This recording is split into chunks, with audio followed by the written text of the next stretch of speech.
Before you buy the ILIA Liquid Powder Matte Eye Tint, watch this. Here are the 5 things I want you to know about these eye tints. At the end of the video, I'm going to tell you whether I think they're worth $28, and if not, I have some bonus content where I'll share the products that I think are worth it. I have this in the shade Cork and also the shade Aster. Obsessed with lavender, so I had to buy the lavender color. Have you seen the backdrop? First up, ingredients, and I want you to get swatches of each of these shades. So this is a cream to powder formula. I think it dries down because of the kaolin in there, so a little bit of clay keeps it kind of dry, but it's not drying, and it has ingredients like glycerin that are closer to the top, kind of midway through as well. There's no major call-outs in terms of ingredients. I don't see giant red flags. Let's move on to demo and application. It was very easy to apply with the doe foot, and then from there I just pressed it in with my finger very, very gently. I layered there too, so application and building was okay. I talk a little bit more about this in the next part. I used a brush, by the way, if I wanted it to be softer, have more of a wash-like look to it, and or to blend it right out. It does dry down pretty quickly, so just keep that in mind. You don't want to wait too long. You need to kind of work fast. 4 out of 5 for application. Payoff and creasing.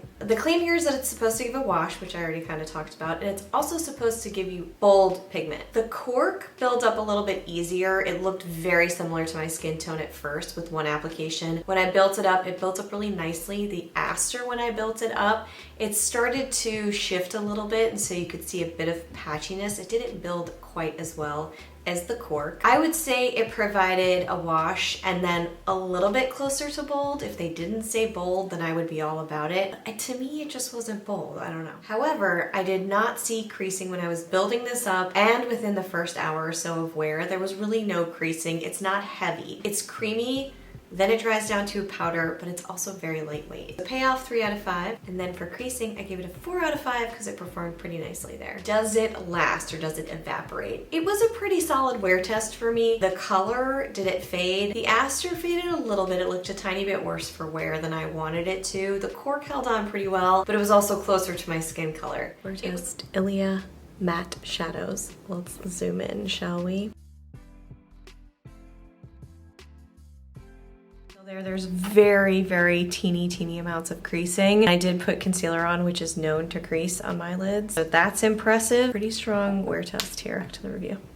It was a positive wear test, it just wasn't the best wear test. I got a 4 out of 5 for that. Total score here was a 15 out of 20. Would I buy this again? Do I think it's worth it for $28? I liked it, especially the Cork shade. Not so much the Aster, which surprised me, but I didn't love it. I didn't love it, and I don't think it's necessarily worth it just yet. I also kind of wish it was not in a plastic container. So it's not making Britt's picks as of right now. Out of the hundreds of products I've tried, those are my absolute favorites. Now, it's time for the bonus content. For those of you that have stuck around, thank you for doing that. What would I recommend instead? So while I can be very transparent with you and tell you that I haven't tried a ton of cream matte shadows, I am obsessed with, I hate saying that, but it's really true. It actually applies. The RMS Beauty Eye Brights. I have it in strobe. I keep saying I'm going to buy it in other shades, but I haven't really needed to. It has a slight shimmer to it, but it's very subtle. So if you're looking for something that's maybe not matte, but not too strong in the shimmery department, it's incredible. I have a full review on that you can check out. It's just such a good product. There is one more that I just want to mention here. It is cream to powder. Not the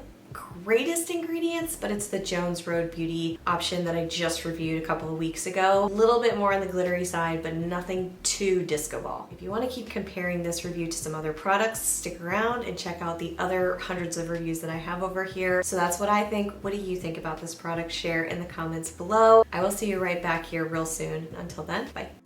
And yes, I did get a haircut.